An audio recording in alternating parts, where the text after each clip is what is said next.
Yes please. Good morning everyone.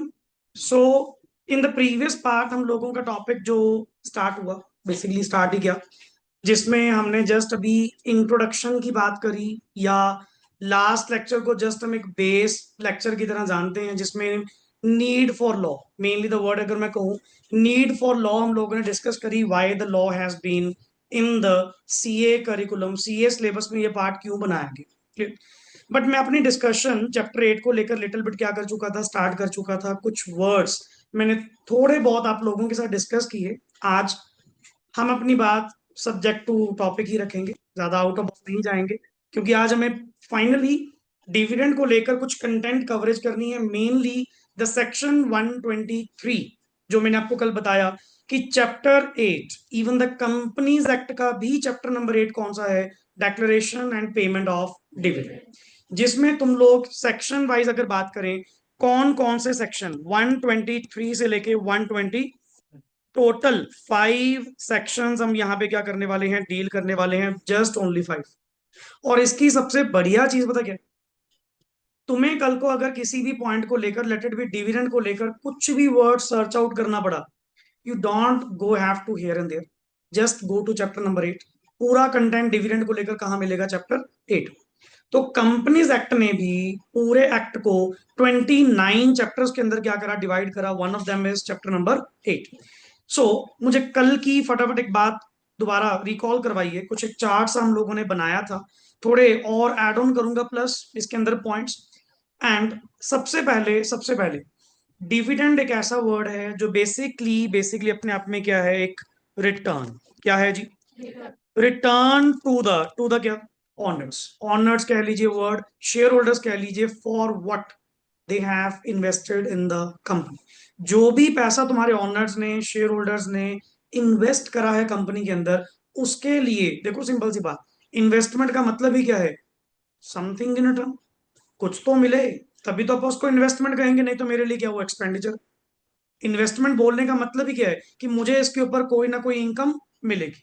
हाँ, अगर मैं नॉर्मली डिबेंचर्स कंपनी के लेता हूं तो उसके ऊपर मुझे क्या मिलता है, इंटरेस्ट।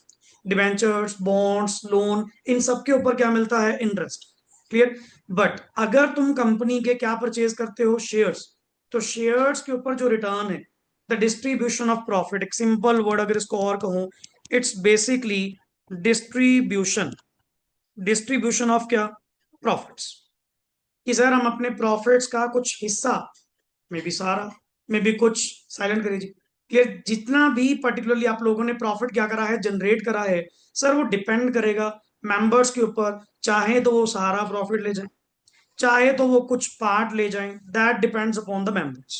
कल हम एक बात कर रहे थे नॉर्मली, कि आखिर में चलती तो फाइनली किसकी है, मेंबर्स की, शेयर होल्डर्स की। क्योंकि यहाँ पे जो डिविडेंड है ना, I am not talking about the preference share holders. मेरा टॉपिक है जो गोइंग ऑन है, that is from the view point of the equity share holders. और मेरा मोस्ट ऑफ द टॉपिक, जहां भी वर्ड तुम शेयर होल्डर बोलते हो ना, share holder means equity. Clear? क्योंकि प्रेफरेंस वालों का तो सिनारियो फिक्स्ड है। Why they are called as preference? Because they are given preference with respect to two words. One is the dividend, second is repayment. जब भी कभी dividend देने की बारी आएगी, सबसे पहले नंबर पे प्रेफरेंस वाले। जब भी कभी रीपेमेंट की बारी आएगी, सबसे पहले नंबर पे प्रेफरेंस वाले। ये तो जस्ट लाइक कहने को share holder, but treated like outsider. क्योंकि सर तुम मेरे पे प्रायोरिटी रखते हो यार, तुम्हारा ऐसी थोड़ी। तो यहाँ पे जब भी राइट टू वोट आएगा, राइट टू वोट या किसी तरह के normal rights, members, members means by default equity. Law ने किसी स्पेसिफिक केस में जाके तुम्हें कह दिया कि यहाँ पे प्रेफरेंस वाले भी पार्टिसिपेट करेंगे, प्रेफरेंस वालों का भी राइट होगा, तो मैं वर्ड वहां पे रिटेन करूंगा। नहीं अदरवाइज पूरे कंपनी लॉ में members means share holder, share holder means equity. धीरे धीरे जाएंगे पॉइंट्स में। अब सुनिए, वर्ड हम जो कह रहे थे कि यहाँ पे जो सिनारियो होता है ना सर, कुछ इस तरह का चार्ट आप लोगों ने कल देखा। सबसे पहले कोई भी फाइनेंशियल ईयर आपका क्या होता है जी, normally end. Let's take an example, अभी रिसेंटली जो क्लोज हुआ, कौन सा फाइनेंशियल ईयर क्लोज हुआ, 24-25, दैट इज 31 मार्च 2025। और बेसिकली इंडिया में फाइनेंशियल ईयर का मतलब डिफाइंड है, अप्रैल टू मार्च। अप्रैल टू मार्च। हो सकता है जी आप कुछ और फाइनेंशियल ईयर भी ले सकते हो, that is subject to CG approval. CG आपको अलाउ करते हो तो अलग बात है। हमारे इंडिया में तो ऑल ओवर इंडिया एक ही फाइनेंशियल ईयर चलता है, और all over the economy, even the income tax calculation as per the GST भी, सब जगह फाइनेंशियल ईयर का मतलब ही क्या है, अप्रैल टू मार्च। क्लियर? अब नाउ 31 मार्च को पहले तो आपकी बुक्स क्या होंगी सर, ये क्लोज होंगी। और जैसा कि मैंने आपको बताया था कि अभी तो बुक्स क्लोज हुई हैं, प्रिपेयर थोड़ी हुई। यहां से देन क्या रेडी की जाएंगी सर, फाइनेंशियल स्टेटमेंट्स, जिसको तकरीबन तकरीबन, हाँ लिस्टेड के केस में थोड़ा जल्दी हो जाता है। लिस्टेड के केस में प्रोसेस काफी जल्दी है, क्योंकि उनको रिजल्ट अपने अनाउंस करने होते हैं स्टॉक मार्केट में, एंड बेस्ड ऑन दैट उनकी शेयर्स की फ्लक्चुएशन चलती है। उनका प्रोसेस काफी जल्दी है, काफी जल्दी, मतलब जहां तक मैं ये कह रहा हूं ना कि एफएस रेडी होंगी, तब तक तो एफएस का ऑडिट होके लिस्ट भी हो जाती है, स्टॉक मार्केट में चली भी जाती है, मतलब इतना फास्ट प्रोसेस है। तो ये मैं एक नॉर्मल कंपनी की एग्जांपल ले रहा हूँ, not in case of listed. पहले कॉन्सेप्ट जितना बता रहा हूँ सिर्फ उतना सुनो, बहुत इफ बट है यार, बहुत। तुम्हारे माइंड में कोई क्वेश्चन आ भी रहा होगा, अभी सारी चीजों में हम गए नहीं। अभी जस्ट एक एग्जांपल ले रहा हूँ, just like a private company, या just like a unlisted public company. Unlisted जिसका स्टॉक एक्सचेंज पे कोई लिस्टिंग एग्रीमेंट नहीं है, स्टॉक एक्सचेंज पे कोई लेना देना नहीं है, just a normal company, public company. Let me take an example, X limited. पहली बात तो वर्ड क्या, लिमिटेड।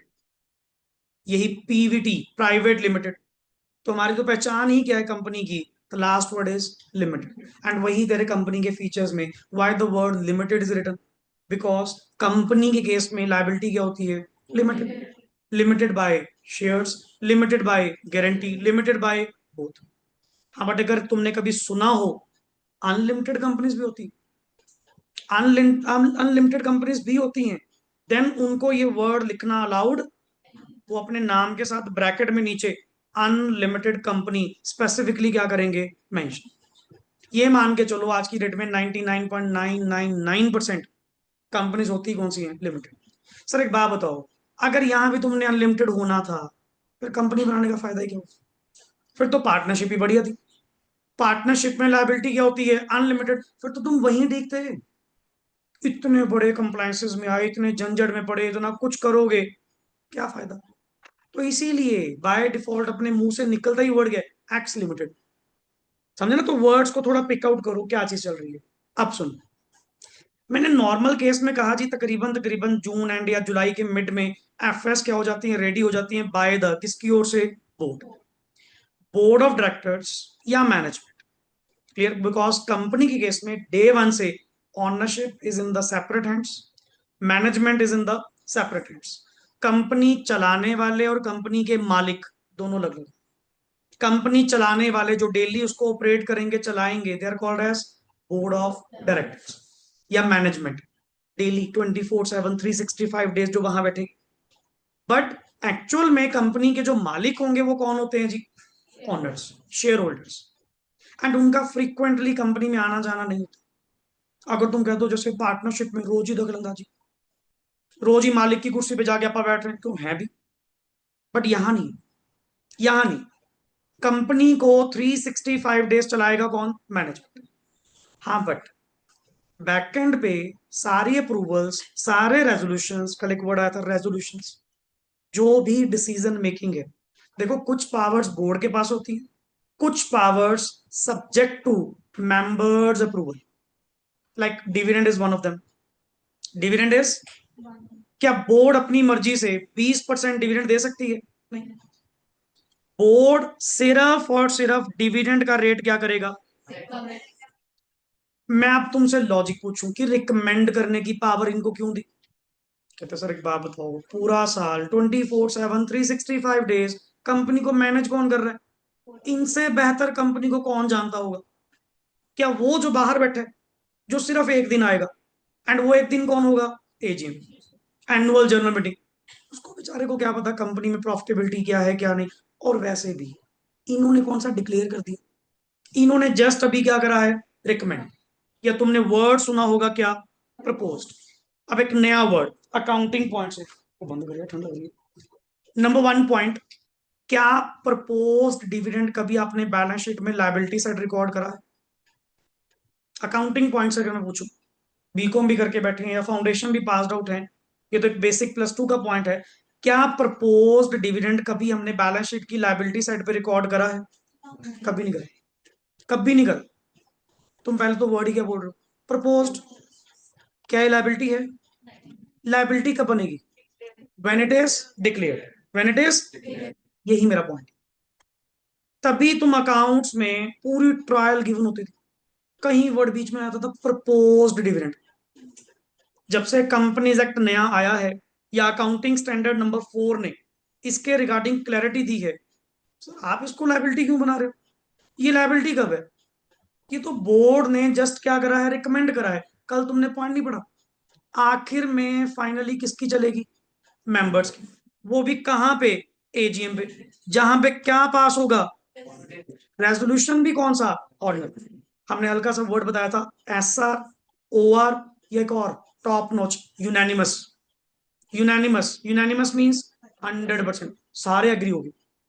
तीन तरह के चलते हैं। One is called as OR, ordinary. Number 2 is SR, special. And number 3 is unanimous. Basically अगर बनाने को आऊं, एक और होता है स्पेसिफाइड मेजोरिटी, 90%। ना 100, ना 75, ना मेजोरिटी, बीच में आ गया। यार कुल मिलाकर वर्ड तो रेजोल्यूशन है। टाइप तो हम पढ़ लेंगे, कौन सा चाहिए वो तो लॉ बताएगा, सेक्शन बताएगा कि यहाँ पे इसके लिए आपको कौन सा रेजोल्यूशन करवाना है। And O R means simple majority, 51%।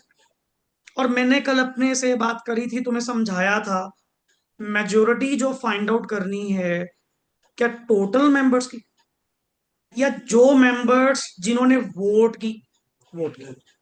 जैसे कल एग्जांपल ली थी कि मेरी कंपनी में मान लो 200 मेंबर, अब 200 मेंबर्स में से 50 तो आए ही नहीं, मीटिंग में पहुंचे ही नहीं, तो भाई साहब इनको क्यों काउंट कर रहे हो? कितने बचे? 150। अच्छा, 150 में से भी, 150 में से भी जिन्होंने वैलिड वोट करी। अब ये प्रैक्टिकल हुआ था, मैं आपको सही बता रहा हूँ। आईसीआई के ब्रांच के इलेक्शन हुए दिस टर्म, जो भी फेब में, लास्ट अभी फेब 25 में इलेक्शंस हुए थे। इस ट्राई सिटी में जी, इस ट्राई सिटी में पर्टिकुलर वोट थी समथिंग 3900 सीएस की।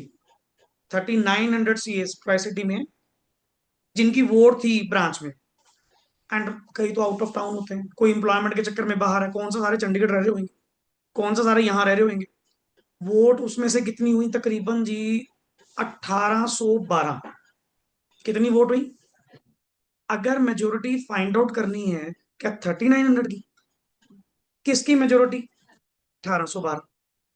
उस 1812 में भी 11 वोट ऐसी निकली जो क्या थी? डिस्क्वालिफाइड, गलत। किसी ने मान लो उसको बैलेट पेपर को, जो बैलेट पेपर मिलता है जिसपे अपने वोटिंग करनी होती है, उस बैलेट पेपर पे कुछ गलत लिख दिया, डबल मार्क कर दिया, या मान लो प्रेफरेंस कैसे देनी थी, क्या लिख दिया, वोट्स डिस्क्वालिफाइड। अब वो 11 वोट ऐसी थी जो किसी के काम नहीं, नहीं किसी की तो आती, चाहे मेरी फेवर में नहीं थी, तुम्हारे आती, वो किसी के काम नहीं, वो डिस्क्वालिफाइड हो गई। तो तुम्हें अगर मेजोरिटी फाइंड आउट करनी है तो कितने का फाइंड आउट करोगे? 1801, 1801। यही चीज तुमने क्वेश्चन में ध्यान रखना है। ये नहीं कि मेंबर कितने, मेंबर तो 5000 है, मीटिंग में पहुंचे कितने? 50। 4950 आए ही नहीं ना आए। मेरा रेजोल्यूशन पास कैसे होगा? जितने लोग यहाँ पे आए हैं, जिन्होंने वोट करी है, और वो भी वैलिड, उनकी मेजोरिटी एंड मेजोरिटी मींस 51। कि मतलब जितनी वोट्स अगेंस्ट हैं उससे प्लस वोट फेवर में होंगी, तो तुम्हारा वो रेजोल्यूशन क्या माना जाएगा? पास्ड माना जाएगा, कि मेंबर्स ने परमिशन दे दी। अब सुनो वर्ड, जो एक बेसिक वर्ड है, तुम्हें कल अगर वर्ड ध्यान से सुना हो, मैंने ये कहा था, बोर्ड ने रिकमेंड कितना करा जी? 12%, based on the financial statements जो भी उन्होंने बनाई, सारा कुछ ईयरली प्रॉफिट चेकआउट करा, इन्होंने अपना सुझाव दिया। कितना दिया? 12%। ये बात कहाँ गई? एजीएम। और सर एजीएम अगर हो रही है ना, एक छोटा सा पॉइंट, एजीएम अगर हो रही है वन ऑफ द बिजनेस, पक्का होएगा ही होएगा। That is declaration of final dividend. कि अगर एजीएम हो रही है ना, बिना कहे कहने की जरूरत नहीं, जैसे मेंबर्स को बुलाएंगे कि जी मीटिंग है, अगला क्या पूछेगा क्यों बुला रहे हो, क्या मैटर है। जब मैंने नाम ही क्या लिया AGM, by default one of the business ordinary business आमतौर पे declaration of the final dividend होएगा सर, 100% होएगा। मतलब इस मुद्दे पे बात होएगी, तुम्हें नोटिस में ना बताने की भी जरूरत नहीं, लोगों को बताने की भी जरूरत नहीं है कि मीटिंग क्यों बुला रहे हैं, तुम्हें नहीं पता एजीएम है। एंड एजीएम पे क्या काम होते हैं, one of them is this. तो these are called as ordinary business, these are called as. And उन ऑर्डिनरी बिजनेस में टोटल ऑर्डिनरी बिजनेस होते हैं चार, टोटल ऑर्डिनरी बिजनेस होते हैं चार। Why they are called as ordinary, पहले तो ये बताओ why they are called as ordinary. हर साल आमतौर पे एजीएम होगी, होएगा जी, बिना कहे होएगा। अगर एजीएम बुलाई जा रही है, ये चार काम होंगे।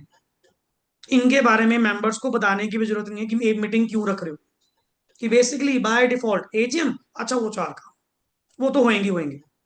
हाँ, इसके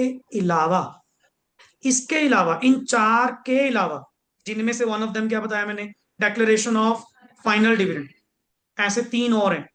जैसे इन फाइनेंशियल स्टेटमेंट्स को तो सिर्फ अभी क्या किया गया, किसके द्वारा, मैनेजमेंट, मैनेजमेंट ने इसको क्या कर दिया, अप्रूव, अपना ठप्पा लगा दिया मेरी ओर से ठीक है। तुम्हारी ओर से ठीक होने का मतलब क्या है? इसको ऐसे थोड़ी मान लेंगे हम लोग। मैंने इन्हीं फाइनेंशियल स्टेटमेंट्स का क्या करवाया था, ऑडिटर की क्या आई थी, रिपोर्ट। क्लियर, ऑडिटर की क्या आई थी, रिपोर्ट। देन ऑडिटर जिन जिन फाइनेंशियल स्टेटमेंट्स पे जितने क्या लगाएगा, क्वेश्चन मार्क, उनका जवाब किसको देना पड़ेगा, बोर्ड। बोर्ड किसने प्रिपेयर करा, बोर्ड। अब बोर्ड फाइनली यहां पे जाके बनाती है जी क्या, अपनी बोर्ड रिपोर्ट। क्या बनाती है, बोर्ड रिपोर्ट। देन फाइनली तीनों चीज तीनों कौन सी, फाइनेंशियल स्टेटमेंट्स। अब अब अनऑडिटेड नहीं है, अब एफएस क्या बोलोगे, ऑडिटेड एफएस। अब वर्ड क्या बोलोगे, ऑडिटेड एफएस, प्लस ऑडिटर की रिपोर्ट, प्लस बोर्ड की रिपोर्ट, तीनों का बंडल बनकर कहा जाएगा, एजी, जिसपे मेंबर्स फाइनली अपनी करेंगे अडॉप्शन। क्या करेंगे, अडॉप्शन। अडॉप्शन कि हम इन फाइनेंशियल स्टेटमेंट्स को क्या करते हैं, अडॉप्ट करते हैं, which are prepared by the management, audited by the auditor, जिसपे ऑडिटर ने क्या दी, ओपिनियन, बोर्ड ने क्या दी, रिपोर्ट। हम इनके ऊपर अपनी अडॉप्शन देते हैं। This is second business, this is second business. अगर एजीएम हो रही है ना, बिना सोचे समझे ये दो वर्ड तो बोल ही देना सर, एजीएम। अच्छा, एक तो तुमने फाइनेंशियल स्टेटमेंट्स अडॉप्ट करवानी होगी बाय द मेंबर्स, जो किसने बनाई थी, मैनेजमेंट ने, जिसका ऑडिट किसने करा था, ऑडिटर ने। एक काम तो पक्का है, होएगा, 100% होगा, कहने की जरूरत ही नहीं है। दूसरा, सर जी फिर तो तुमने उस एफएस के बेसिस पे बोर्ड ने क्या दिया होगा, प्रपोज्ड डिविडेंड, देन उस पे भी डिसीजन मेकिंग होगी। So these are called as ordinary business. कि आम तौर पे अगर एजीएम बुलाई जा रही है ना, पर्पस हमें पता है, पर्पस हमें पता है, ये दो काम तो होंगे। तुम्हारा एक पॉइंट आएगा लॉ में, मैं फिर वही कह रहा हूं कि मेरे पहले 2 3 4 लेक्चर तो सिर्फ सुनना, पहले ये डाइजेस्ट करना, क्योंकि यहाँ पे जो बात चल रही है वो सिर्फ एक चैप्टर की नहीं, वो मल्टीपल थिंग्स में चल रही है।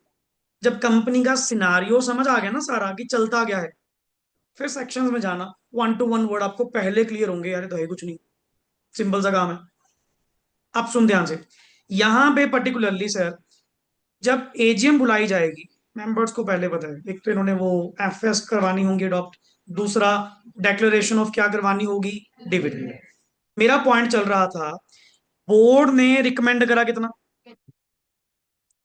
मेंबर आगे जी कहते हैं प्रॉफिट तो बड़ा अच्छा हुआ है, बोर्ड के कहने का क्या, बोर्ड कितना दे रहा है, 12%, मेंबर कहते हैं हम तो 15% देंगे, हम तो 18% देंगे। दैट मीन्स वो क्या करना चाहते हैं, वो लिमिट क्रॉस करना चाहते हैं, जो कि रिकमेंडेड बाय द क्या थी, बोर्ड। लॉ ने यहां पे रेगुलेशन लगा दी, किस बात की regulation, you can't exceed, exceed, you can't exceed the rate which is recommended by the board. चुपचाप बंदे बन के जितना बोर्ड ने कहा है ना, मैक्सिमम उतना, मैक्सिमम उतना, इससे ऊपर जाने का हक तुम्हारे पास। कहते हो सर मान लो ओआर छोड़ो, यूनानिमस, सारे मेंबर इकट्ठे हो गए, कल्ला एक तो होता है कि ओआर मेजोरिटी ने कहा नहीं जी 12% या उसके नीचे नीचे, यूनानिमस सारे मेंबर पागल हो गए, कहते ना 18% देना है, क्या कर पाएंगे? नो, बिकॉज लॉ ने क्लियरली क्या कर दिया, मेंशन। वो तुम्हें प्रोवोक करेगा, क्वेश्चन में ऐसे ही लैंग्वेज देगा कि तुम प्रोवोक हो जाओगे, सर सारे राजी हैं, यूनानिमस है, हाँ देखो फिर तो हो सकता है, क्यों हो सकता है? लॉ ने क्लियरली रेगुलेशन क्या बोल दी, दिस मीन्स दिस, अगर बोर्ड रिकमेंड कर रहा है 12 तो मतलब 12, इससे ऊपर जाने का कोई भी मतलब नहीं। अच्छा मान लो ओआर पास हो गया कि डिविडेंड देना ही नहीं है, इज इट फिजिबल कि डिविडेंड देना ही नहीं है? क्या ये पॉसिबल है या देना पड़ेगा पड़ेगा? मेंबर्स का पैसा तुम्हारी इच्छा, तुमने लेना है तो ले लो, नहीं लेना तो ना लो। मुझे तो एक वर्ड कहा गया था कि जो रिकमेंडेड रेट है उससे ऊपर नहीं जाना, उस तक, उससे नीचे चाहे ना ही दे। अब कई मेंबर सही मिल जाते हैं, कई शेयर होल्डर बड़े सूझवान मिल जाते हैं, आला कहता है जी क्यों छोटी छोटी चीज खा रहे हो, अपना ही पैसा है, अपने पास ही पड़ा है, उल्टा इसको री इन्वेस्ट करो, बिजनेस में लगाओ। मेंबर्स ने जी एजीएम में रेजोल्यूशन पास कर दिया, क्या रेजोल्यूशन पास करा, हमें डिविडेंड चाहिए ही नहीं, मत लो, तुम्हारा पैसा, तुम्हारी रिटर्न्स थी, तुमने कहा हमें नहीं चाहिए तो ना सी, तुम कह रहे हो कि 10% दे दो, चलेगा, क्योंकि बोर्ड ने रिकमेंड कितना करा, 12, तुमने कहा 12% दे दो, चलेगा, तुमने, बोर्ड ने रिकमेंड कितना करा, 12, बट ऊपर जाने का कोई भी मतलब नहीं। एंड फॉर दिस टॉपिक, जब जब यहां पे जिस दिन एजीएम पे डिविडेंड क्या हो जाएगा, डिक्लेयर्ड, वर्ड चेंज्ड, अब वो प्रपोज्ड नहीं रहा, अब वर्ड क्या बन गया, declared. When dividend is declared, when dividend is declared, it becomes, क्या बोलेंगे, it becomes liability, it becomes. अब इसको बैलेंस शीट में रिकॉर्ड करो, अब डालो अकाउंट्स में जहां डालना है, क्यों, when it is declared, when it is declared by the members in the AGM by passing the OR, it becomes a liability। और दूसरी बात, ये रिवोक नहीं होगा, अब देना पड़ेगा, अब देना पड़ेगा, क्यों, मेंबर्स का ठप्पा लग चुका है, अब देना पड़ेगा। कंपनी को नहीं जी नहीं हमारे पास पैसे नहीं है, फिर डिक्लेयर क्यों करवाया, बोर्ड ने रिकमेंड क्यों करा, अब कह दिया, अनाउंस कर दिया, देना पड़ेगा। और यहां से कहानी शुरू होगी इसकी पेमेंट की, यहां से कहानी शुरू होगी अब इसकी पेमेंट की। टॉपिक का नाम पढ़, declaration and payment of dividend. मैं पेमेंट वर्ड पहले लॉन्च कर ही नहीं सकता, क्योंकि जब तक वो क्या नहीं होता, डिक्लेयर। सर जी पहले प्रपोजल होगा, देन नेक्स्ट आगे उसको डिक्लेयर करवाएंगे, then it becomes a liability, then comes the scenario, कितने दिन में इसको पे करना, and the days are within 30 days, within 30 days from the date of declaration. जिस दिन से इसको डिक्लेयर किया गया ना, कंपनी डायरेक्टर लग जो काम पे, जितने मेंबर शेयर होल्डर जहां भी हैं जैसे भी हैं। और आजकल कॉन्सेप्ट तुमने सुना होगा कि फिजिकल शेयर्स का जमाना नहीं रहा, आजकल चलते हैं online script, demat, demat account के द्वारा तुम्हारी स्क्रिप्ट चलती हैं, ढूंढो जी जो भी तुम्हारे पास उनका अता पता कुछ भी है, बैंक अकाउंट डिटेल्स हैं, 30 दिन के अंदर अगले को पैसा मिल जाना चाहिए, नहीं मिलाना, कंपनी सने उसके डायरेक्टर उठा लेंगे, एंड फिर पेनल्टी लगेगी, फिर मत कहना। This is the punishment section 127, सिर्फ नाम पढ़, 127 का फ्रंट पेज पे नाम क्या है, failure to distribute the dividend within 30 days। ये सिनारियो चलेगा, अभी तो जस्ट ये एक ब्रांच है, अब इसके अंदर और भी बातें निकलेंगी।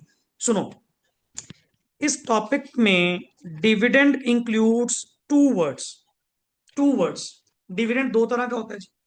Number one dividend is final. इसको फाइनल कह लो या इसको वर्ड बोलते हैं जी आपका क्या, एनुअल एज वेल। फाइनल कह लो या क्या वर्ड बोलते हैं, एनुअल, सालाना, yearly, that is called as annual dividend. जैसे अगर मैं कह दूं एजीएम पे, अब एक बात बताओ, एजीएम 24-25 की 24-25 में होगी? थोड़ा बेसिक कॉन्सेप्ट पे आओ। 24-25 की एजीएम क्या 24-25 में होगी? कब होगी? 25-26। तो एक बात बता, 25-26 में अगर फाइनल डिविडेंड वर्ड दिया जा रहा है, वो होगा ही कौन सा? सर जी ईयर खत्म होगा, हिसाब किताब होंगे, ऊपर चार्ट पढ़कर नहीं आए? ये यहां तक एजीएम तक, ये कौन सा साल चल रहा था? 24-25। जैसे इनकम टैक्स में नहीं वर्ड बोलते, previous year, assessment year. Sir ji previous year पहले खत्म होगा, तभी तो नेक्स्ट ईयर उसकी क्या होगी, असेसमेंट। सो ये नॉर्मल डेकोरम। और तुम्हारे लिए एक सिंपल वर्ड, जस्ट एक छोटा सा वर्ड याद रखने के लिए, कि last date for the AGM. Last date for the AGM क्या होती है? Close of the financial year से, close of the financial year से within 6 months. Close of the financial year से, ये सारा कार्यक्रम देख रहे हो, जो इतना बड़ा चार्ट बना हुआ है तुम्हारे सामने, ये सारा सिनारियो कितने टाइम में पूरा करवाना है? 6 महीने। That is the last date. सिर्फ इतना सा, अभी मैंने पूरा सेक्शन नहीं किया, सिर्फ इतना सा डाइजेस्ट करने के लिए कि कहीं ना कहीं अगर यूज आया पता तो हो। मैंने फिर वही बात कही थी, उल्टा चैप्टर 1 करवाता बढ़िया रहता, सिंपल टर्म्स, पर उसमें पढ़ने वाला कुछ नहीं, मजा ही नहीं आएगा सुनने का।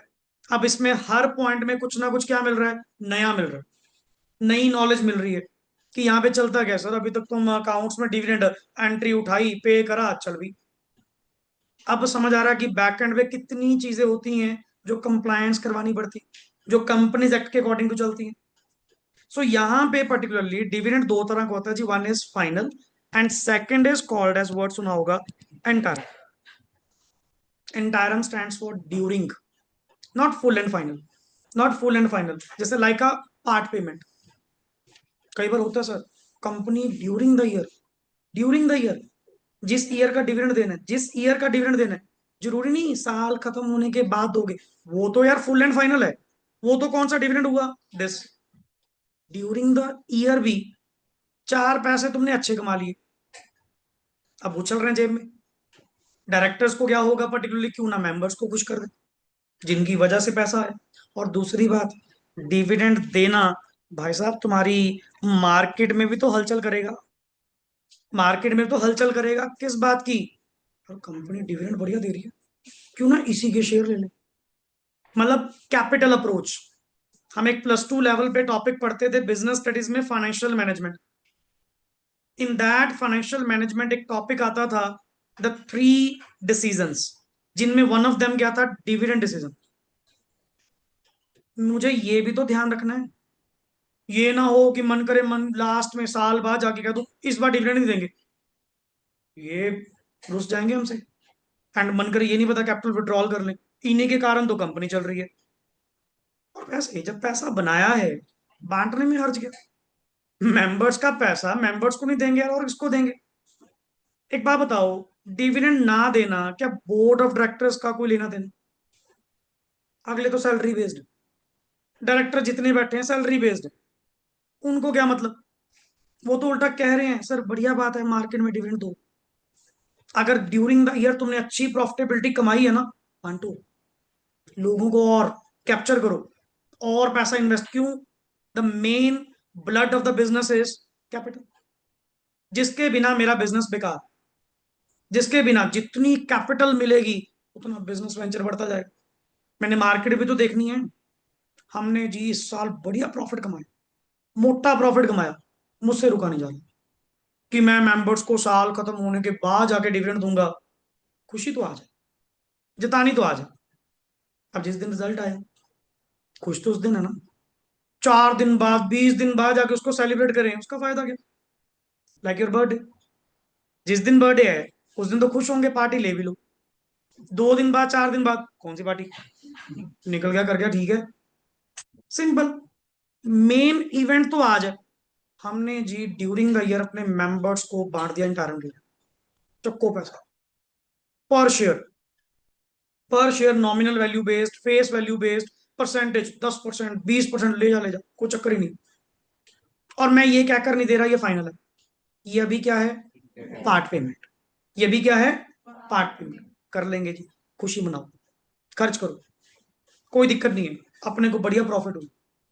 कर लेंगे जब एनुअल डिविडेंड आएगा, जब सब कुछ, क्योंकि अभी मन करे, साल के 8 महीने हुए हैं, साल खत्म थोड़ी हो गया। अभी 8 महीने हुए थे, बढ़िया प्रॉफिट आया, मैंने बीच में बांट ही दिया।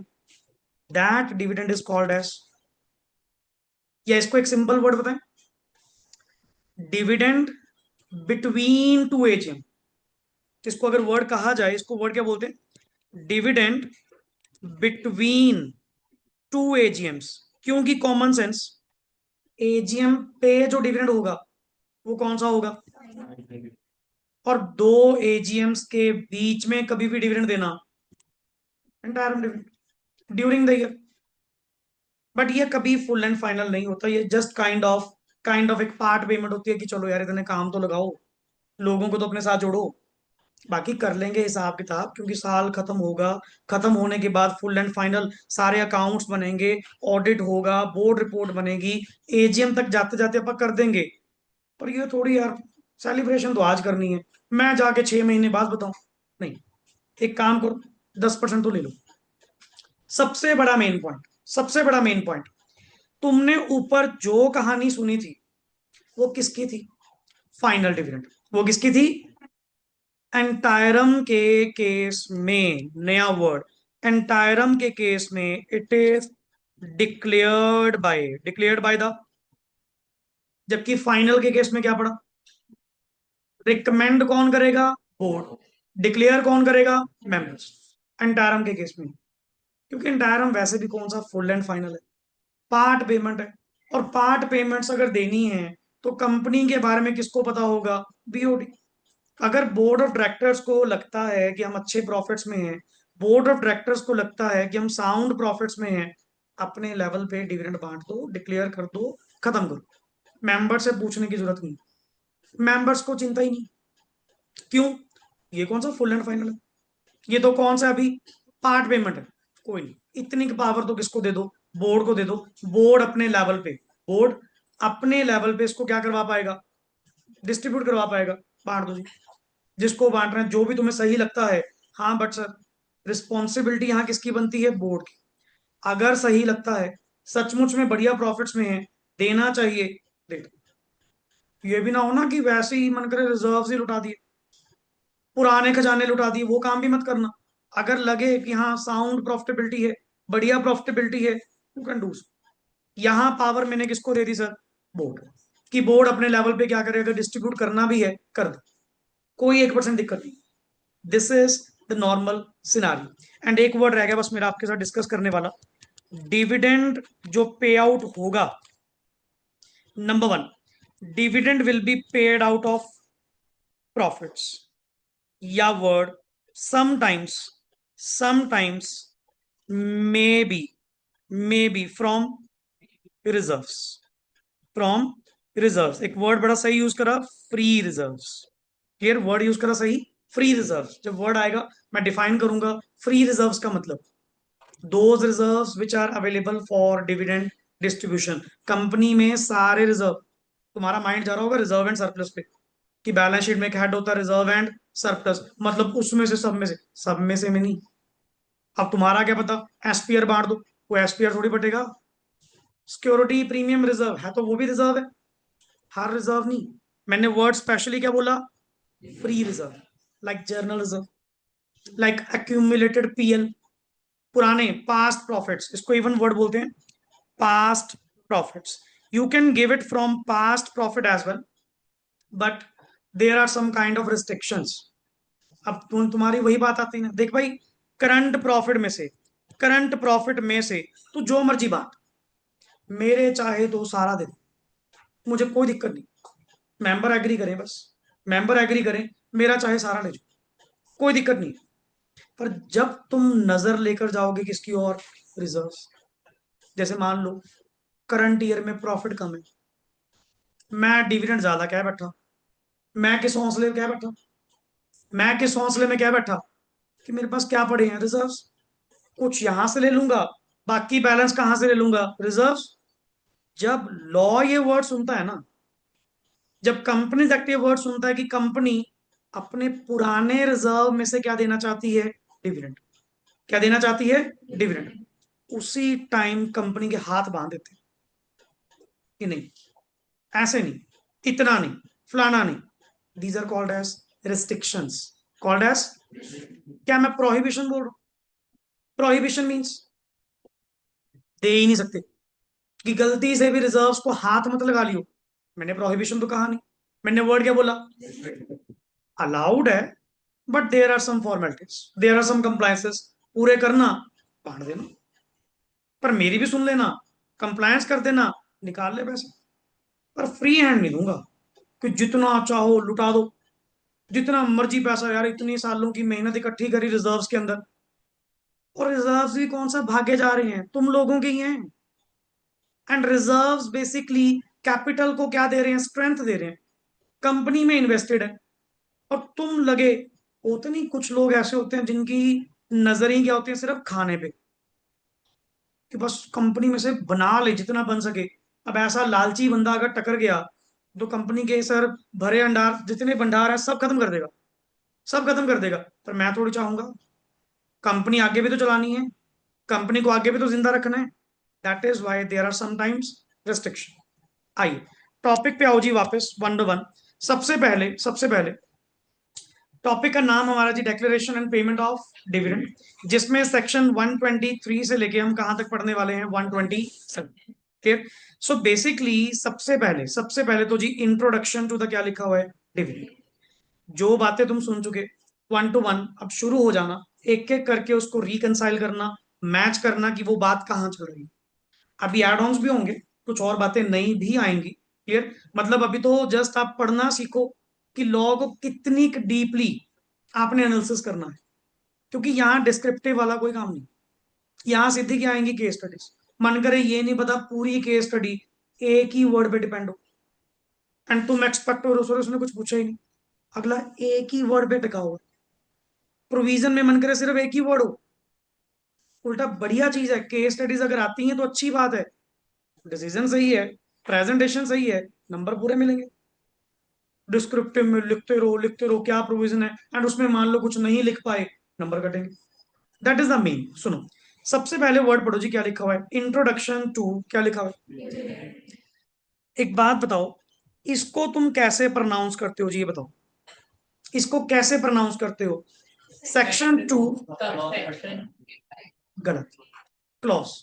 सिर्फ सेक्शन टू के केस में, सिर्फ सेक्शन टू के केस में जो ये नंबर गिवन है दैट इज क्लॉज, क्योंकि सेक्शन टू कंपनीज एक्ट का डेफिनेशनल सेक्शन है। सेक्शन टू कंपनीज एक्ट का डेफिनेशनल सेक्शन है, एंड डेफिनेशनल सेक्शन में सब सेक्शन नहीं होते, क्या होते हैं, क्लॉजेस। सिर्फ इसके लिए, सेक्शन टू के लिए। ये वैसे यूजली ना किसी भी एक्ट में चले जाना, सबका सेक्शन टू यूजली क्या होता है, डेफिनेशन। अच्छा अगर मान लो कुछ और लिखा होता, देन वो क्या होता, sub section, line wise, section, sub section, clause, then sub clause. Clear. Sub clause भी आते हैं, इसको ऐसे प्रोनाउंस करना, हमेशा the front word is section, then except section two, इसको छोड़ के section, sub section, clause, sub clause, उसके अंदर भी होता है ये चीज। तो इसको हम प्रोनाउंस करेंगे सेक्शन टू क्लॉज 35, जो डिविडेंड के बारे में क्या करता है, एक्सप्लेन करता है। पढ़िए, डिविडेंड का मतलब कहते हैं as per this section, dividend includes, क्या लिखा हुआ है, एनी एंटायरम डिविडेंड। पहली बात, डिविडेंड इंक्लूड्स, इंक्लूड्स कि मतलब इसके अंदर, जैसे मैंने कहा था, डिविडेंड कितने तरह के होते हैं, दो, one is final, second is entire. अब मैं पूछूं, ये को मीनिंग बनाइए तो क्या बन गया, उसकी टाइप बन गई। लॉ में आते वर्ड ऐसी, जिसमें वो उसकी पहचान बताएगा, मीनिंग नहीं बताएगा। मीनिंग तुम्हें एडजस्ट करना पड़ेगा, किस वे से, sir dividend means any distribution to the shareholders out of profit और some time from the reserve as a return for what they invested in the company. लिखो इसको एक बार, यही मेंशन कर। Dividend means any distribution, dividend means any distribution, dividend means any distribution to the shareholders, to the shareholders out of out of profits or sometime reserves, out of profits or sometime reserves, or sometime reserves as a return, as a return for what they invested in the company, as a return for what they invested in the company. And एक चीज, यहां पे sir law पढ़ रहे हो, मेरी कुछ दो चीजें सुन लो ध्यान से।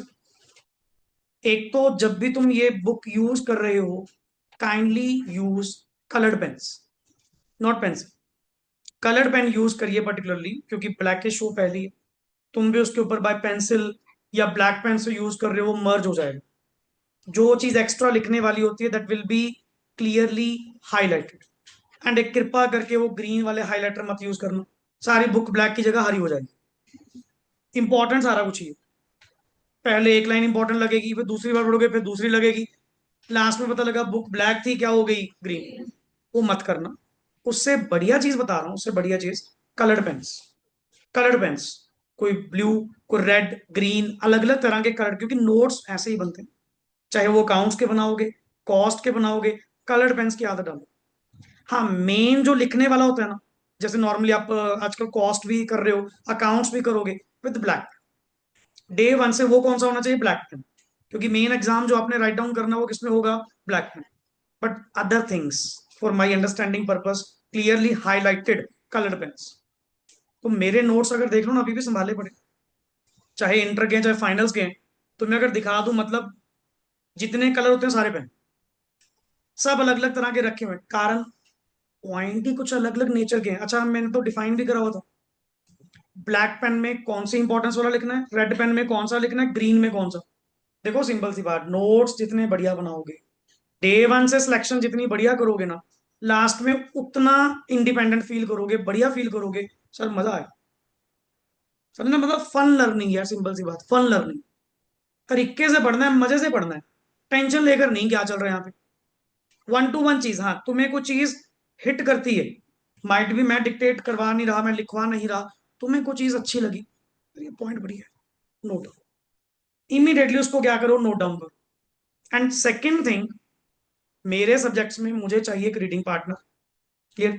बहुत जल्दी आप में से कोई बढ़िया लाउडली पढ़ने वाला पर्सन, क्योंकि सारा मैं नहीं पढ़ूंगा, मुझे समझाने वाला काम है, तो it will be create an ambience कि वन पर्सन आप में से जो बढ़िया पढ़ पाए, दैट इज इनिशिएटिव।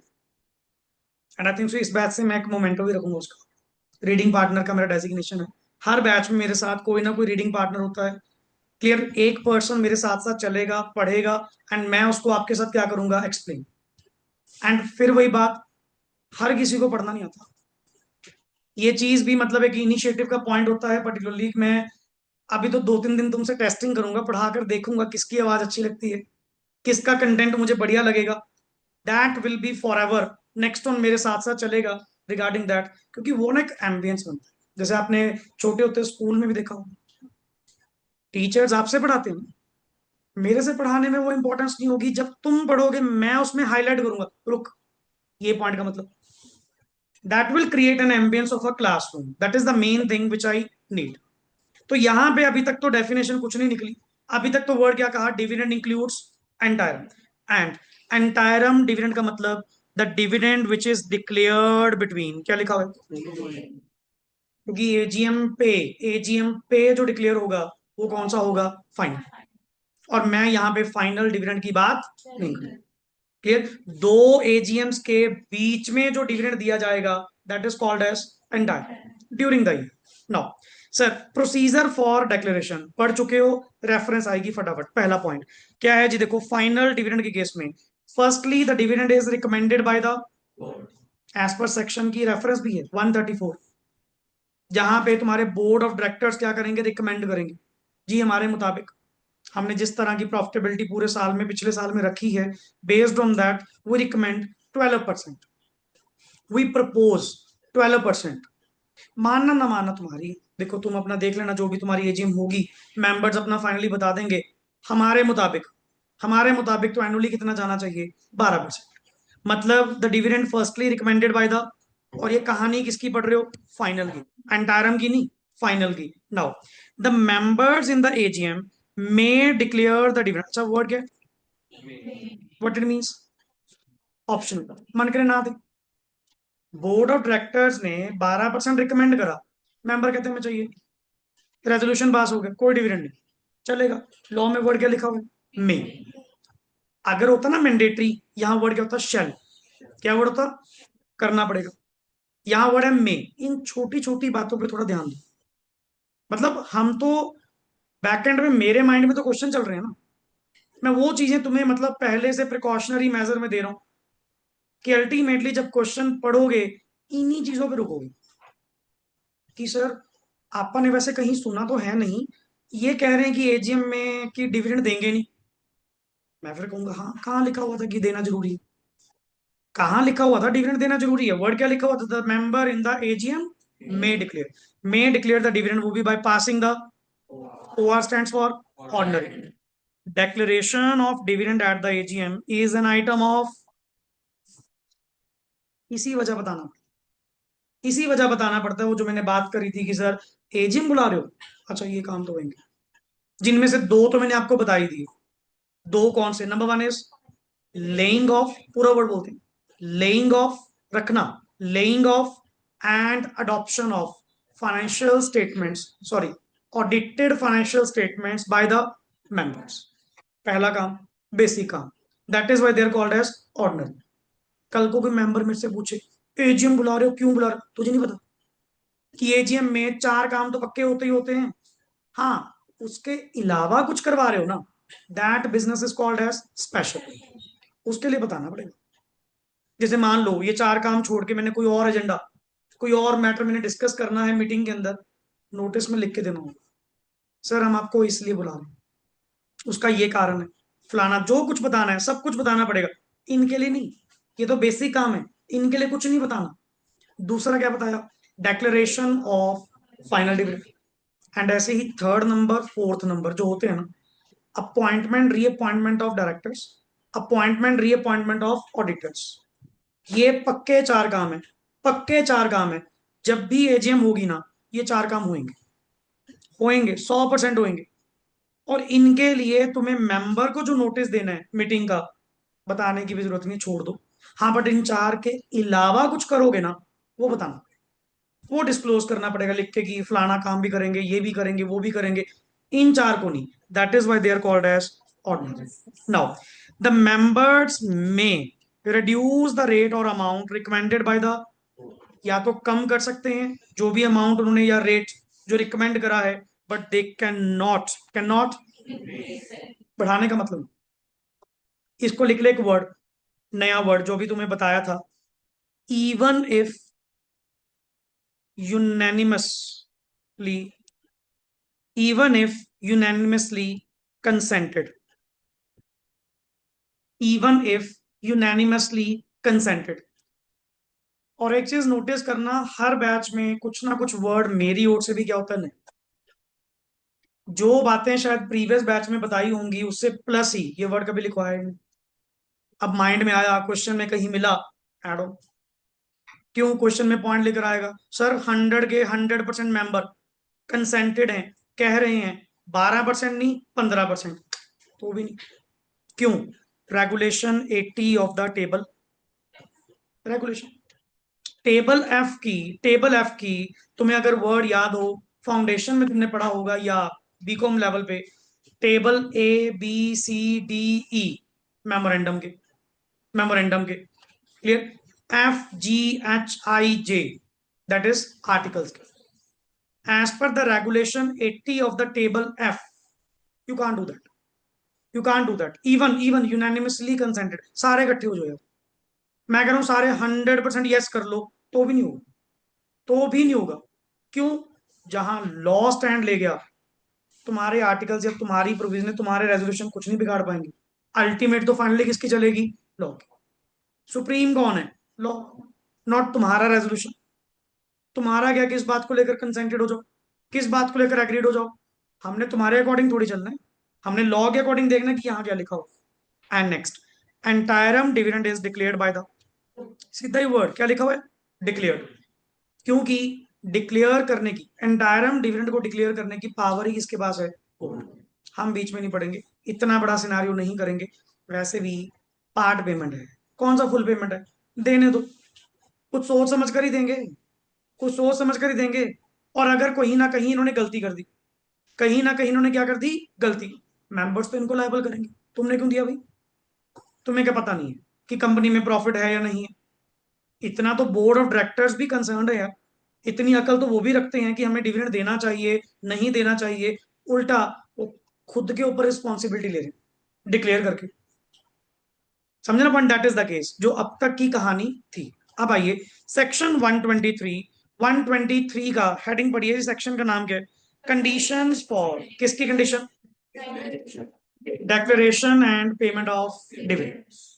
123 सेक्शन जो आपको मोस्टली कंटेंट काफी क्लियर कर देगा रिगार्डिंग द कंडीशंस क्या हैं डिक्लेयर करने को लेकर, पेमेंट को लेकर।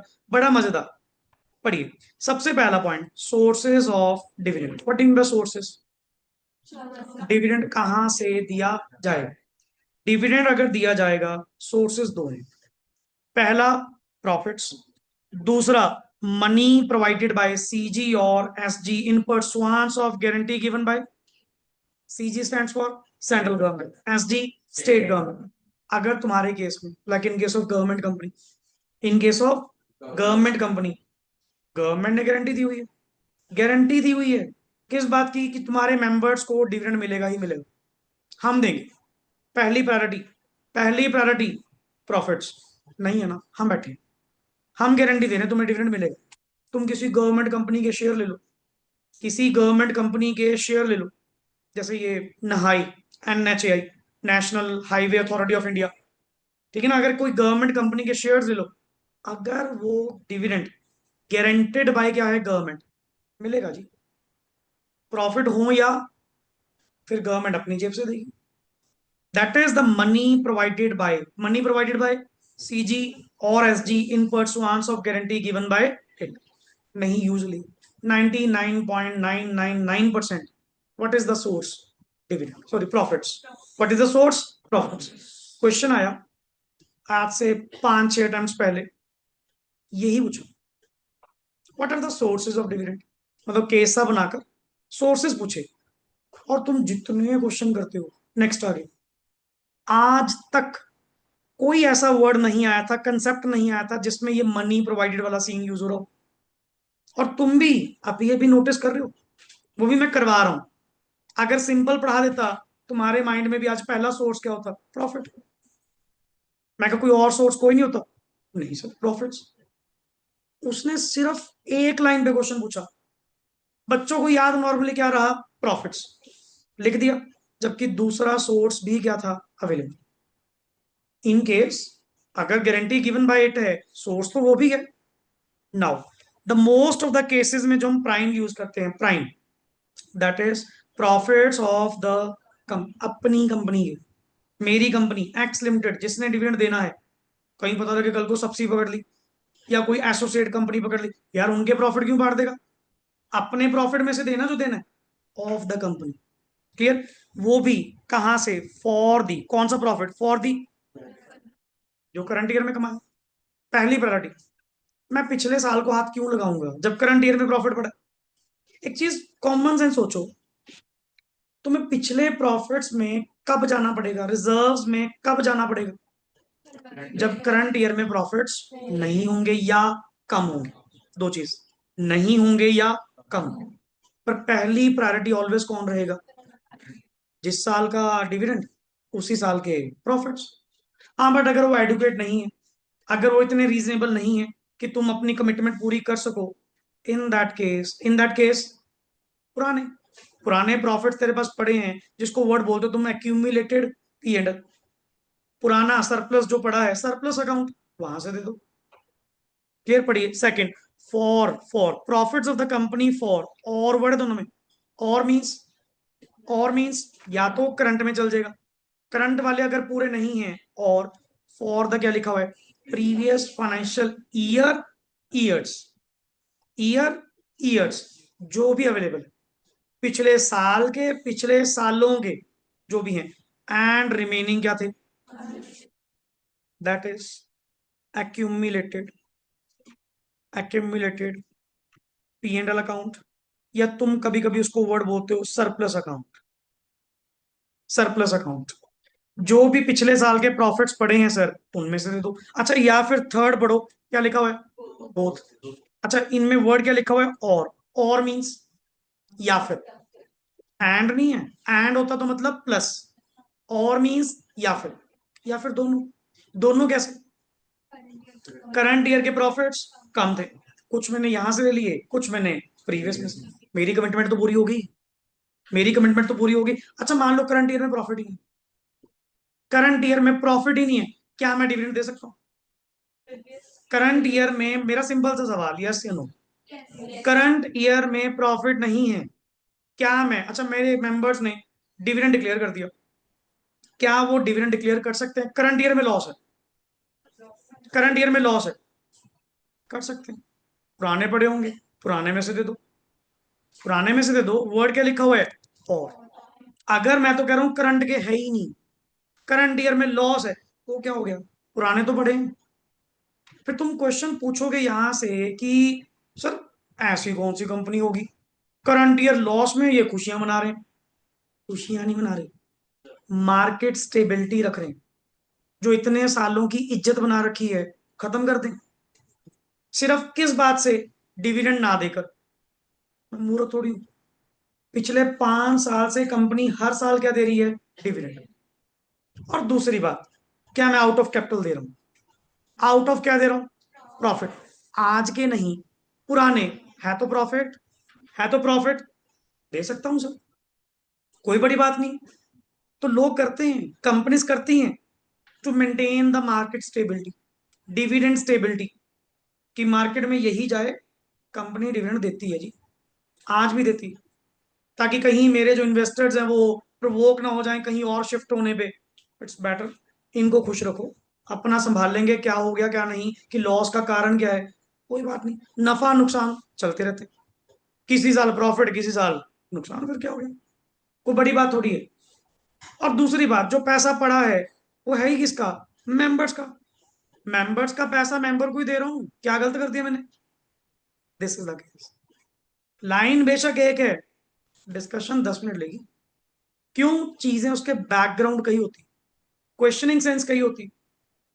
और यही चीज जब तुम पर्टिकुलरली अपना स्कैनर सॉल्व करोगे ना बैठकर, जब आपको इशू करूंगा टॉपिक्स कंप्लीट होने के बाद, तुम्हें लिटरली फील होगा सर मजा आ रहा है क्वेश्चन सॉल्व करते हुए, पहली बार में प्रोविजन सही जा रही है।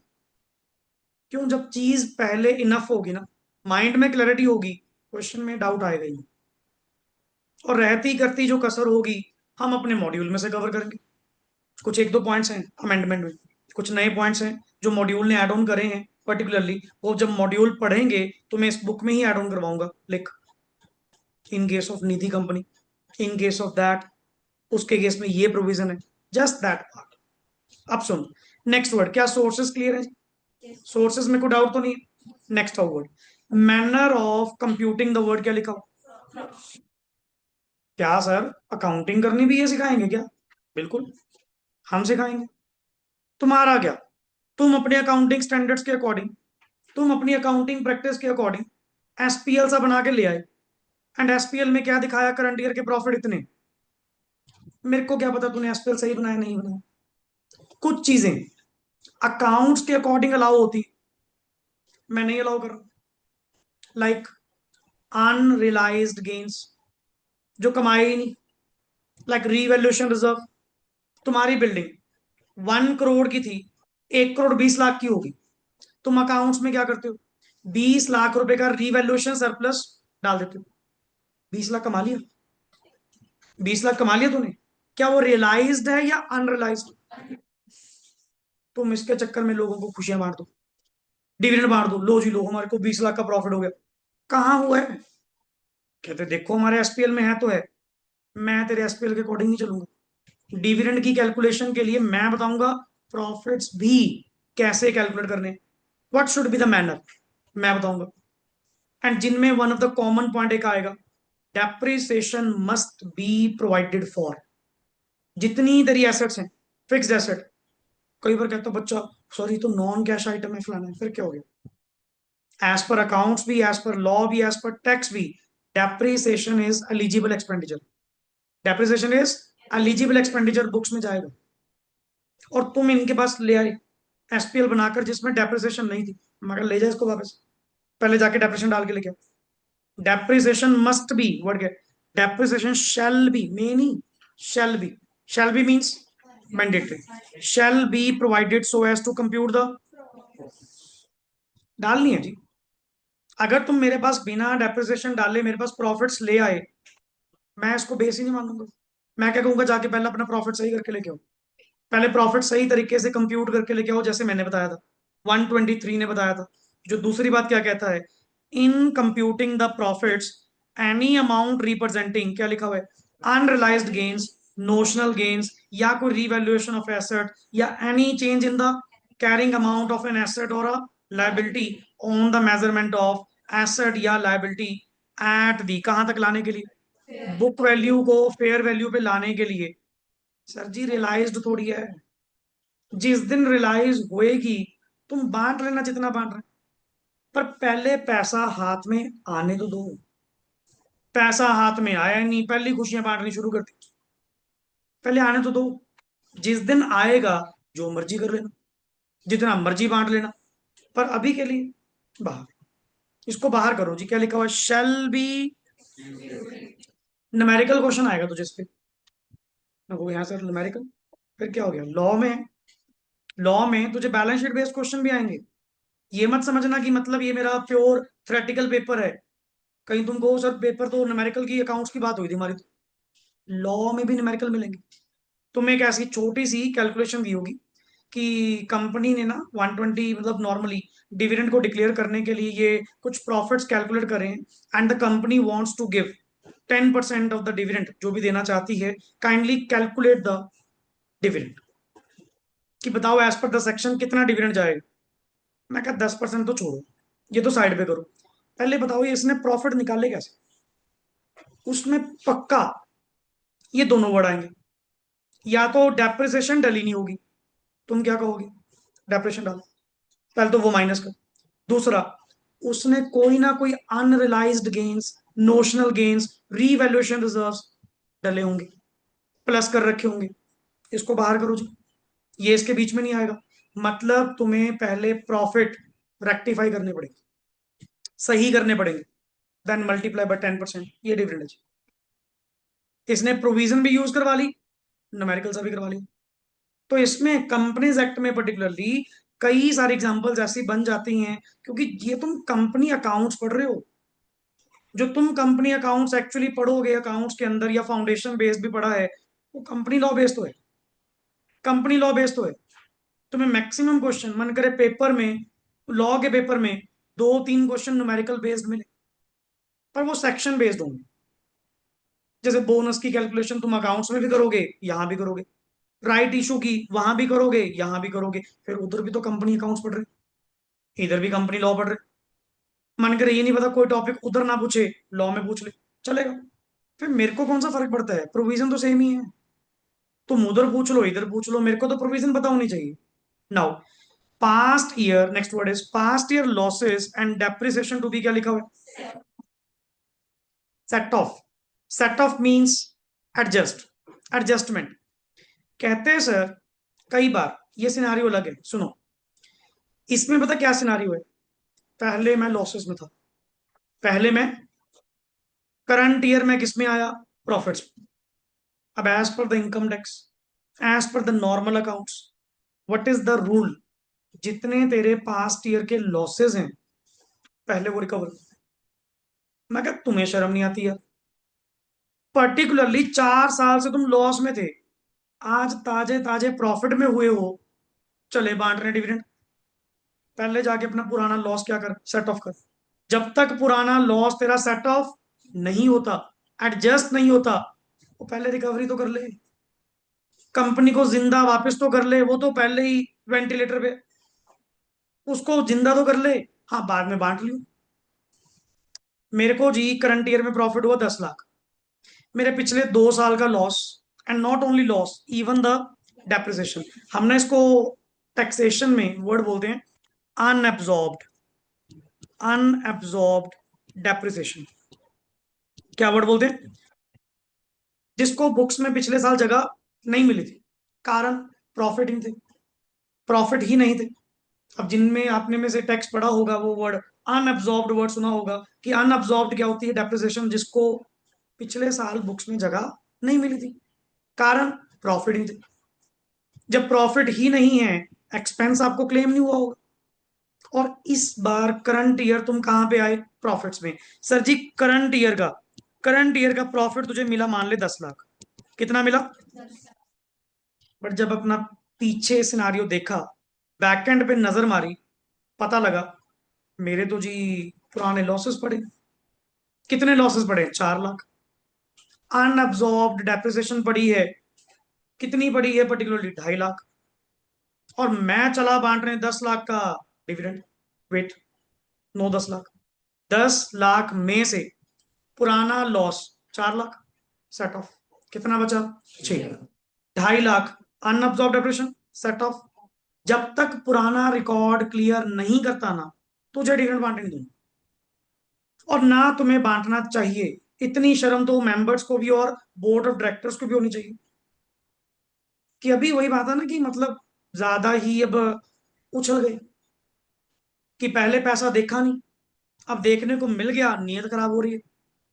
अब आ रहे हैं मेंबर्स को बांटने पे ना, पहले पुराना रिकॉर्ड क्लियर कर दे, सारा रिकॉर्ड सेट ऑफ कर दे, जो बचा बांट दे। मतलब 10 में से 4 गया 6, 6 में से 2.5 डेप्रिसिएशन गई, कितना बचा? मेरे चाहे सारा बांट दे, मेरे चाहे 3.5 का 3.5 बांट दे, पर अकल तुझे फिर भी रखनी चाहिए। इतना मत उछल। क्यों? ताजा ताजा कहां से बाहर आया है? लॉसेस में। अगर इस साल प्रॉफिट हो गए, क्या गारंटी है कि अगली बार भी होगा? क्या गारंटी है कि अगली बार भी होगा? Then in that case, usually क्या होता है? Why the company is maintaining reserves? Why? Why the company is maintaining reserves and the general reserve the surplus or what? Why? Sir, इस बार प्रॉफिट में है, अगली बार को गारंटी थोड़ी है। हमारे पास बैकअप भी तो होना चाहिए, पैसों का रिजर्व भी तो होना चाहिए, कोई बात नहीं। और मैं कौन सा मुकर रहा हूँ? क्या डायरेक्टर उठा के लेके पैसा? क्या डायरेक्टर्स उठा के लेके पैसा? पैसा आज भी कहाँ पड़ा है? कंपनी में। पहले भी किसका था? मेंबर का। आज भी किसका है? मेंबर का। मैंने कुछ छीन थोड़ी लिया। बट मैं कंपनी की प्रॉफिटेबिलिटी, कंपनी की स्मूथनेस, कंपनी की लॉन्ग टर्म पिक्चर देख रहा हूं। दैट इज वाई कंपनी क्या मेंटेन करती है? रिजर्व्स। कि बैकएंड से जी इनको मेंटेन करके रखो, वही बात है सामने। तो जब तक पुराना लॉस क्लियर नहीं करोगे, जब तक पुराना। अच्छा, दूसरी बात, मैं वर्ड बोल रहा हूं, इसके बाद सुन, अगर तुम मेरा पॉइंट क्लिक कर चुके हो, तुमने 4 लाख क्या सेट ऑफ करा? लॉस। 2.5 लाख रुपए क्या सेट ऑफ करा? डेप्ट। तेरे पास कितनी बची? 3.5। मैं डिविडेंड देना चाहता हूँ जी 5 लाख, क्या दे सकता हूँ? क्यों? रिजर्व में से मैं 5 लाख देना चाहता हूँ। पहले ही कंपनी किसमें है? लॉसेस में। वो वाला सिनारियो तो है ही नहीं। कॉमन सेंस लगाओ ना। कई बार मतलब इतना ज्यादा भी बढ़ जाते हैं आपको, ये भी गलत है। ज्यादा ही दिमाग लगा के, हाँ सर ने कहा था रिजर्व में से पैसा। तो गुरुजी, लास्ट ईयर्स में तुम कहाँ पे हो? तो कौन से रिजर्व्स, कौन से रिजर्व्स, कौन से पीएल? खत्म। उल्टा, एक्यूमुलेटेड पीएल का बैलेंस क्रेडिट नहीं, डेबिट है। वही तो ये है। तो सर जी, 5 पूंछ छोड़ो, मैं तो कह रहा हूँ 3.5 तक भी देना है तो दे दो, नहीं तो इसमें भी कम ही देना। थोड़ा रिजर्व बचा लो यार, अगले साल का हेल्प हो जाएगी। कल को मन करे फिर लॉस में चले गए तो क्या करोगे? ये चीज। फिर हाँ जी बच्चे, क्या डाउट?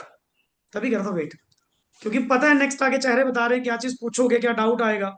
फर्स्ट लिसन, तुम्हारा आंसर मेरे वर्ड्स में नेक्स्ट आगे मिलेगा। क्लियर? क्योंकि वही चीज मैं कहता हूँ जी 3.5 की बजाय मैंने 5 देना है। भाई साहब, 5 दो कहां से? दोगे कहां से? अभी तो कह के आया पिछले साल में हालत मेरे माड़े थे, मैं तो जी पहले लॉसेस में था, मैं तो पाई पाई गिन रहा था। अब तू कह रहा है वही बात है, नया पैसा देखा उछल गया। बात है ना बड़की, देखने से लगता है कि तुम्हारे पास अब नई शोहरत नया पैसा है, दिख रहा है चेहरे से कि पहले जब भी देखा ना हो, तो जब बंदा ऐसा खर्च करेगा, उड़ाएगा। समझा? आराम से पहले पुरानी पिक्चर क्लियर कर ले, उसके बाद। That is the reason. जब तक ये कंप्लायंस नहीं करोगे, भूल जा डिविडेंड नाम को चीज थी। मान लो करंट ईयर का प्रॉफिट 10 लाख, पुराने साल के लॉसेस 14 लाख, अब बता क्या डिविडेंड दे पाओगे? मतलब ही नहीं बनता। उल्टा अगले साल भी अगर प्रॉफिट होंगे 10, तो इसमें सेट ऑफ हो गया, कितना बचा? अगले साल भी ध्यान रखना, अगले साल भी ध्यान रखना, जो भी प्रॉफिट होंगे, जब तक प्रीवियस वाला रिकॉर्ड क्लियर नहीं होगा, मैं जाने नहीं दूंगा। मैं 1 रुपया भी डिविडेंड नेक्स्ट आगे बांटने नहीं दूंगा। और मैं ये सीधा ब्लेम कहीं ना कहीं, कंपनी कहती जी वही बात है, लॉ कहता है इनका इनका क्या भरोसा, इनका क्या भरोसा कब ये नीयत खराब हो जाए, पैसा बांट के खा जाए। लॉ ने बैकएंड से रूल बनाए नहीं, ये नहीं चाहता कि इक्विटी वालों को इतनी तो शर्म चाहिए। ताजा ताजा तुम लॉसेस से रिकवर हुए हो, पहले पूरा रिकवर हो तो जाओ, उसके बाद बांट लेना। एंड प्लस जो भी डेप्रिसिएशन तुम लोगों ने डालनी है, that depreciation shall be provided in accordance with the of the schedule 2। Schedule 2 किसका? Companies act, companies act 2013। मतलब सेक्शन ने नहीं बताया कितना रेट, क्या यूजफुल लाइफ होगी, कितना परसेंटेज होगा, कौन सा मेथड होगा, मैं नहीं बताऊंगा। सेक्शन कहता मैं नहीं बताऊंगा, उल्टा सेक्शन ने किसको रेफर कर दिया? मेरा ही स्केड्यूल है कंपनीज एक्ट का, शेड्यूल 2 आपको गाइड करेगा। वहां पे जाके रेट, वहां पे जाके परसेंटेज, वहां पे जाके यूजफुल लाइफ, रेजिडुअल वैल्यू, सब कुछ वो बताएगा, मैं नहीं बताऊंगा। मैं इधर उल्टा सीधा बोल दूं, जब हमारे में से एक बंदा बढ़िया काम कर रहा है, करने दो। मैंने उल्टा उसकी रेफरेंस ले ली, सेक्शन ने खुद खुद रेफरेंस किसकी ली है? स्केड्यूल। तो मतलब अब तुम्हें क्या करना पड़ेगा, मान लो डेप्रिसिएशन प्रोवाइड करनी है, कंपनीज एक्ट के शेड्यूल 2 में जाना, तुम्हारी जो भी एसेट है, वहां पे जो रेट, जो यूजफुल लाइफ, जो रेजिडुअल वैल्यू, जो कुछ गिवन है, as that is depreciation. And the last last is transfer to reserve. Why last? क्योंकि यहां से तुम्हारा टॉपिक टर्न होगा। यहाँ पे हम कल नेक्स्ट लेक्चर में जो बात करेंगे, that is regarding out of reserves. अभी तक तुमने जो बात करी है वो किसके रिगार्डिंग करी है? प्रॉफिट्स, करंट ईयर प्रॉफिट्स, या जो भी सीन आए। क्लियर? कल वाले में प्योरली विद न्यूमेरिकल 2-3 क्वेश्चन कम से कम तुमसे मैं यही करवाऊंगा, फाइंड आउट। क्योंकि मैंने क्या कहा था आज, जब तक तो प्रॉफिट्स को यूज करोगे डिविडेंड के लिए, जी सदके जितना मर्जी बांट, कोई परवाह नहीं। पर जैसे ही तू हाथ लगाएगा किसको? रिजर्व्स को, उसी टाइम लॉ रिस्ट्रिक्शन अप्लाई कर देगा। रुक जा, पहले मेरी कंडीशंस, मेरे रूल्स के अकॉर्डिंग कंडीशन, ट्रिप्लीकेट कंडीशन पार कर दे, ले जाओ। पर जब तक ये पार नहीं करेगा, मैं रिजर्व्स को हाथ लगाने नहीं दूंगा। तेरा क्या पता, सारा खेत लुटा देगा तो सारा ही बांट दो, ना जी ना, मैं देखूंगा। लॉ बताएगा कितनी कितनी अमाउंट आपने नेक्स्ट आगे क्या करनी है, डिस्ट्रीब्यूट करनी है। आइए, ट्रांसफर टू रिजर्व, पहली बात, transfer to reserve is not, ये ना पहले हुआ करता था पुराने एक्ट में।